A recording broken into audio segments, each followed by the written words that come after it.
Bonjour à tout le monde, ce 5e jour de mondial du vent ici à l'E4 avec beaucoup de monde.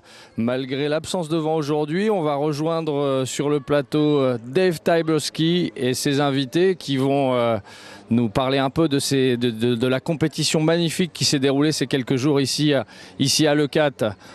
On arrive sur ce plateau qui a été installé au bord de la plage à l'E4 et on va retrouver Reno Romeu. Salut Reno! Ça va? Dave Tyberski, my friend, and Youri Zoon. How are you, mate? Good. You're fine? I'm fine, yeah. After a heavy night of partying and enjoying the French culture, we're fine again. Back on track. Cool, that's nice. We got Dave. What can you say about this amazing competition we had here? Boy, there's a lot to say. I mean, we had 3 really intense days of competition. First day was super windy. These guys were on their smallest kites. Some guys had to borrow kites. They didn't even have small enough kites. And the speed guys were loving it. And then next day was a little bit of a back off, a little bit more sun. And then the third day it ramped back up again and full power for the remainder of the third day of competition. Ouais, pour ceux qui ont suivi ces quelques jours ici à l'E4, on a eu une première journée avec un vent extrêmement fort, jusqu'à 40-45 nœuds, dans lequel les riders se sont affrontés dans des conditions assez extrêmes. On a bien avancé le tableau de la simple élimination durant ce premier jour et on a été suivi par le tableau de la double. Une petite question, just one question to start with Youri. Youri, that the second year in look at you have to go through the double elimination. You had some hard days? Yeah, I'm almost getting used to it. I would say no, it's definitely hard in the singles. I couldn't really find my kind of mojo, so I didn't get kind of going how I wanted to go, and I lost against Aaron, which is not a really bad thing, but I definitely want to do good in the singles, so would have more of a rest in the doubles. But yeah, as I said, I lost in the singles, so I had to work my way back up, and we pretty much had to run everything at the same day.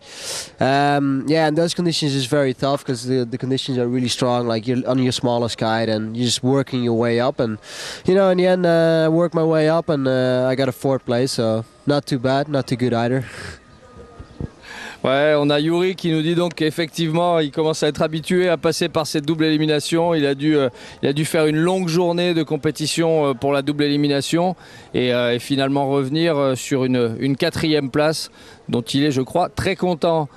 Reno, Dave will ask you some questions. I'm sure you got plenty about training, I guess. Yeah, well, there's, throughout the live stream, I don't know if any of you guys watching now have I'm sure a lot of you have seen the live stream, and there's a lot of comments that come in throughout every event, and we can't get to them all. But one of the themes that keeps coming around is training. What you guys do in the off season, what do you do leading up to a competition? So Reno, my question is for you: is what do you do to train and prepare for an event like this here at the Mondial du Vent? Well, so here, like basically, we don't go to like a really windy place like this because pretty much you cannot train in a condition like this because it's a really tough condition. So yeah, I don't know, I think just before here, just everybody try to ride in the smallest kite possible because it's really like different if you ride because we really like to ride like bigger sky, like 10 meters, 11, and then when you come here to ride 6 and 7, that's really more difficult. And yeah, the kite's way quicker, so everything gets quicker, like you have to do everything faster, and the wind is a lot more gusty as well. So I think everybody would just go in a place that you could ride with small kites and hope for some luck as well here. Yeah, for sure. I mean, you're from Rio de Janeiro, right? Barra de Tijuca. Is that right? Yeah, that's right. Sweet. I mean, do you get days like these? I mean, L'E4 is a pretty unique place in that this is pretty consistently really windy place. Do you get these kind of days in Rio, or is, how do these conditions differ from what you get normally? Yeah, like this wind in Rio where I live, I don't get like I had never get these conditions because I don't know, like maybe the strongest day is like 48-meter weather, but like here I never get conditions like this. I mean, probably one of the best places to train for these conditions here is in Tarifa with the Levante wind. It's super strong and kind of the same direction, side offshore. So yeah, I think Alex had a really good point of that because he's from there. He was training there before, and then yeah, I think it was pretty good. Yeah, thanks. You're in pretty hot here. Yeah, so basically it's that, you know, like this competition is pretty tough. Like I think everything can go bad and wrong for everyone. We saw a lot of good guys going down pretty early in this competition, like Albi, myself. This for me was a really bad result. Like I don't remember when they did so bad like this, but no, like still fine. I did good in Morocco, so yeah, just hoping good for the next event. Jesus, that's going to be a long thing to translate. Oh, dude, I won't remember everything. Une petite traduction, on va vous faire un petit résumé de tout ce qu'a dit Renaud. En gros, idéalement, on devrait venir dans des je vais répéter quand même la question que lui posait Dave. Il lui demandait quel était l'entraînement qu'on devait faire pour venir à l'E4. Et Reno lui expliquait que normalement on devrait venir s'entraîner dans des conditions aussi difficiles que celle-là, un peu avant, mais qu'en pratique c'était difficile parce que lui habite à Rio et il n'a jamais ce genre de conditions. Voilà. Dave, you got a question for Youri, I think. Yeah, for sure. I mean, I think it's a good question to pose to both of you guys because we do get, as I mentioned, a lot of questions, and I think a good way to just kind of address that subject is, you know, what gear do you choose? Let's go for board setups right now. Pretty much a lot of the top guys, including you guys, are riding boots now. But I want to know specifically, you know, what gear do you choose to ride and why? What can you just elaborate a little bit on that? Yeah. Okay, so first of all, I think the boards is very. Everybody has his own riding style, so everybody adapts to the riding style. They adapt to board to that. For example, myself, I really like a flat board, channels in the tip, which means you have a lot of speed, so I can really go fast and also go in my tricks with a lot of speed and also go out of my tricks with a lot of speed as well. Dave demandait quel type de matériel utilisait Youri, et Youri il précise qu'il aime avoir des planches qui sont plates avec des channels dessous pour pouvoir rentrer très vite dans les tricks, et on l'a vu pendant toute la compétition. You're pretty fast and smooth. Yeah, and also have the channels in the tip, so they really have just that little extra grip when I just like flying over the chop, and that's when I want to have the grip and still have the control of my board, and you know, it's something I just really like and enjoy as soon as I have like a lot of speed in my tricks. Ok, donc le but du jeu c'est d'avoir beaucoup de vitesse. Les channels, ça lui permet de voler au-dessus du clapot et de garder cette vitesse pour être probablement l'un des riders les plus rapides sur l'eau. We're going to ask the same question to Reno about his board setup. Renaud, la même chose à propos de tes planches. Comment tu rides? Your riding boots? Yeah, so now riding boots, like the most different I felt was like the board got much heavier than before using foot strap. So I'm just using a full carbon board. My board is really light. So now I can equal like the same weight probably. And yeah, I really like my board as full carbon. It's very light.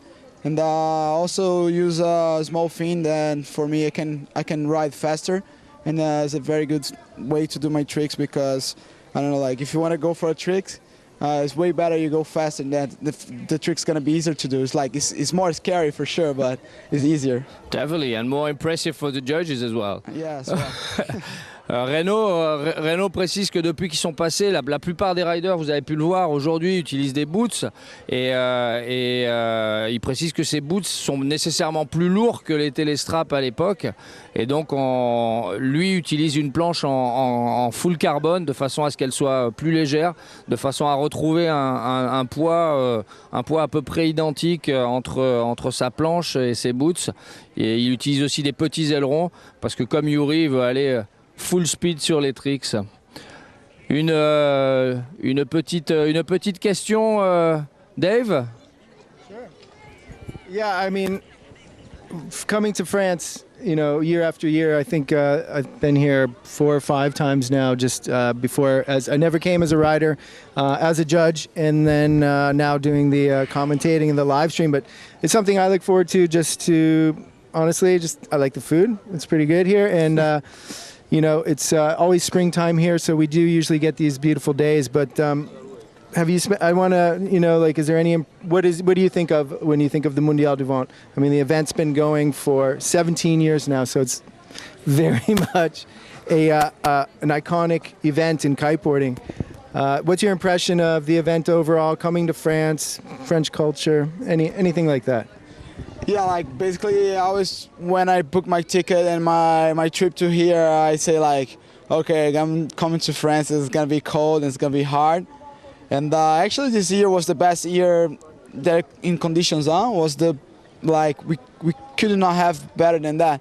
Yeah. It was like completely sunny day, like for 4 days in a row. And I remember back in the day, like the other years was like raining, super cold, and this year was completely fine, perfect wind. Yeah, definitely like I really like more about the conditions this year. It was pretty good. Yeah, well, I think it was pretty awesome conditions all around. I don't think anyone can argue with that. How about you, Youri? Yeah, as Reno said, the conditions just were pretty much amazing. Not the easiest conditions to ride, but definitely the most beautiful conditions, like sunny, windy. We finished up the event in I think 2.5 days, maybe 3 days, and I think for that we can be pretty lucky to have everything done and now just enjoy the beautiful French weather. Ah ben, on a 2 riders qui sont contents de venir en France, qui apprécient la nourriture, ça revient pour tout le monde, et qui apprécient aussi le soleil qu'on a, 3 jours de compétition intense, et puis derrière 3 petites journées de relax. It's cooler now than it was in the days before. It's a good time now. It's a good time. Yeah. Enjoying it. I've seen some of you yesterday partying very hard, being the kings of the dance floor. That's nice to have that at the end of a contest, is it?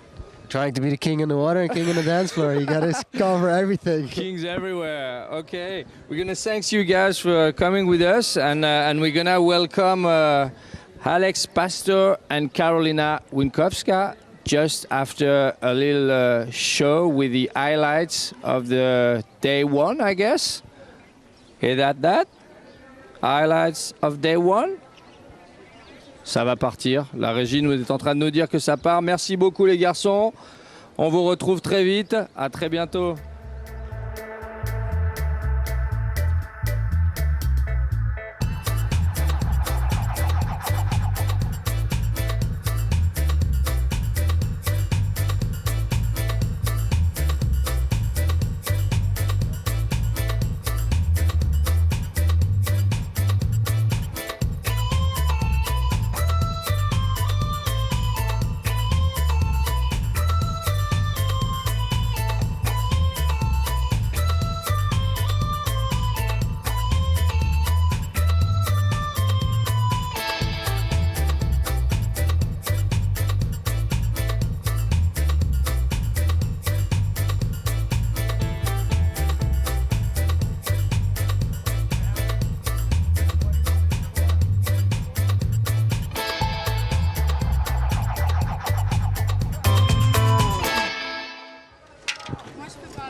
Allez, on est revenu, c'est reparti. Alors, avec nous, Alex Pastor, the winner of this single double elimination contest.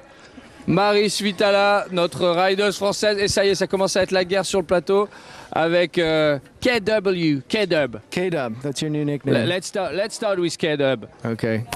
K-Dub.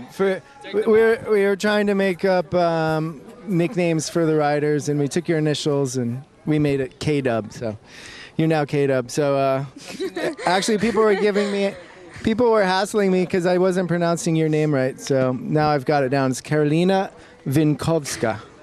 So I've been perfect. Or K-Dub. So Karolina, you and the last I have a gun. wow, it's raining, or that was a bird.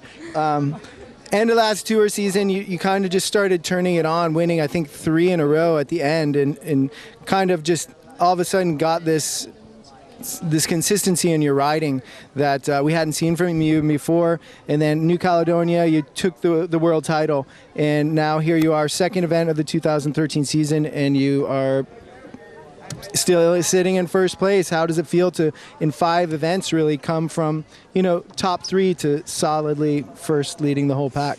Well, I've been working for it for like really long time to be on the top, because I was always like second, third, and I could never reach the first place. And I don't know, I was so happy. And then in the winter time, I was kind of confused. How should I train? Should I train more, or am I like good enough already? Because I got a world title. But it was kind of like strange, because I didn't know how should I train. And then I was training as hard as I could. I say, okay, I'm not giving up. I'm just gonna go do the same, train as hard. And then I came to the first event. I won it. I was super happy. And then it was like Gisela just behind me, and I knew she's gonna be like really eager to win this time. And she won, Well, it's hard to say because the conditions were hard during this event, and it's really hard to say how you should train for each event. I don't know. I still want to win this year, but I know it's not going to be easy. We're going to make short answers next time, because I got lots of things to remember, and I was partying yesterday too, so it's a bit hard for me. Dave demandait à Karolina comment elle s'était préparée cette saison, et qu'est-ce que ça faisait comme de passer du top 3 l'an dernier à la première place cette année. Karolina disait qu'elle avait cette intersaison beaucoup travaillé, en se posant plein de questions. Est-ce que j'ai le niveau? Comment s'entraînent les autres? Comment moi je m'entraîne? Et puis elle est arrivée ici avec vraiment envie de renouveler regagner à nouveau après sa victoire à Darla, et elle est tombée face à une Gisela particulièrement remontée. On va s'adresser à notre charmante rideuse française, Marie Svitala, dont c'était la première participation à l'E4. Non, ça fait 3 ans que je participe. Pas le 4. Mercredi, j'ai raté quelque chose. Alors Marie, comment ça s'est passé cette année? En kite? Ah bah oui, en kite, pas la soirée d'hier soir. Cet hiver, je suis allée m'entraîner 15 jours au Venezuela avec mes parents. Et les conditions, elles ont ressemblé un peu à l'E4. Et ensuite, je suis allée faire la compète à Darla. Donc ça m'a un peu préparée. C'est moins fort Darla. Coacher, c'est assez fort, mais Darla c'est moins fort. Alex, I got you. Tu termines combien sur cette compétition ici? 6e. Oui. Donc dans les points, c'est bon. Tu vas faire tout le reste du tour? Non, je pense pas. Les étapes qui sont en Europe, oui, mais après le reste, non. D'accord. Si je dis pas de bêtises, tu es étudiante à Montpellier, à la fac de sport. Oui. On a récupéré une Dunkerquoise de plus à Montpellier. Après Thomas Coquelet, c'est Marie qui nous a rejoint, et on est très contents parce qu'on a l'occasion de rider avec elle sur les spots de Montpellier. Et tu vas faire quelques étapes, mais la priorité c'est les études? Entre autres, oui. Entre autres? C'est quoi le reste? Le kite. Ah, le kite. Donc, ok. On va avoir le plaisir de retrouver Marie sur quelques étapes. Pour ceux qui sont du côté de Montpellier, ils vont la retrouver régulièrement sur les spots. Et on va voir maintenant Alex. Alex, tu vas... you're going to answer a few questions that Dave prepared specially for you. Especially for you, Alex. No, I mean, we keep asking you about, training and, I don't know, just all the stuff about that. But I think a lot of the people want to hear a little bit more about, like, your personal life. Like, I mean, clearly it's pretty much a full-time job, traveling around the world all year. And then in the off time, you're spending training. But I know you like to spend a lot of time in Tarifa. Can you just talk a little bit about your personal life as far as life on tour and then kind of life off tour? Yeah, I mean, it's a lot of traveling all year, but yeah, I try to go to Tarifa as much as I can, because I'm kind of lucky guy on tour that I can train where my house is, so that's pretty cool, and I think that benefits me as well, because some people want to go home like just to disconnect, but I can go home, disconnect, and still keep riding, training, going to the gym. I have my own routine there. So that's probably the key of why this year I've been better, because I've been more focusing training in Tarifa, going gym, doing like all the stuff on my home spot. So that's good. Ouais, Dave demandait à Alex, on a beaucoup parlé d'entraînement, de matériel, mais il y a beaucoup de personnes qui souhaitent savoir comment ça se passe la vie d'un rider pro. C'est beaucoup de voyages, beaucoup d'entraînement et comment lui, Alex, qui vient de remporter la victoire ici, gère ça. Alex a la chance, nous dit-il, de s'entraîner chez lui à Tarifa et il essaye d'être le plus possible, le plus longtemps possible à Tarifa et le reste du temps il est dans des avions et sur des étapes un peu partout dans le monde. I've seen you yesterday, Alex, with a pretty nice car. Yeah. I'm stuck with it. What car was it? Mini Countryman, the Cooper S. Pretty Alex fast. was riding. You're sponsored by Mini. Yeah. Et il est entre autres sponsorisé par Mini et hier soir il est arrivé avec une superbe Mini Cooper S, 195 horsepower, Yeah, something almost like that. 190 horsepower. Yeah. It's pretty bad for me because I really like to go fast and drive fast cars, so it's kind of dangerous that they let me use that car. Yeah. Fast cars and fast tricks on the water. Yeah, and you told me that you kept your 12 points on your driving license in Spain. I've been lucky enough so far. It's part of because I do travel a lot and I'm not there too That's much. it. Alex, il conduit, il est sponsorisé par Mini et il conduit une superbe Mini Cooper S avec laquelle il est venu de Barcelone et il a réussi à garder ses 12 points sur son permis. We got points on driving licenses here in Spain and France. Do you have the same, Dave? Yeah, we do actually, and I've got a clean record, no points off of mine. So, Cool. but there's talk of actually going to the kart track later today here in Lucat after the village. So we'll have to see how Alex does on the racetrack. Okay. Yeah, I remember I did beat Dave in Germany, and he went before to the same track. But no, I couldn't deal with Toby. He would ask for like a second. Un petit aperçu de la vie des riders. Quand ils sont pas en compétition, ils essayent d'être le plus possible chez eux, mais quand ils sont pas chez eux, ils s'amusent en se tirant la bourre sur des circuits de karts. Et Dave et Alex se sont déjà rencontrés sur un circuit de karts. You got a last question for our riders because that we'll have lots of guests to receive. Around this table, here in Le Cat we had the Soch Cup at the same time, and after a small break we'll have the Soch Cup riders with us on stage. We can say thank you to all of them. Merci beaucoup. Merci. Merci pour votre présence avec nous. I think the podium is tomorrow, so we got some chance to see you here All right. today and tomorrow. Yeah. Merci One more day. beaucoup à tous. The last word for Dave. So yeah, thanks guys for being here, and wow, we look forward to all you guys at the next event in Italy, and we've got 2 more days of beautiful French weather here at the Mondial de Vence, so enjoy. Enjoy. Thank you. On part. 3,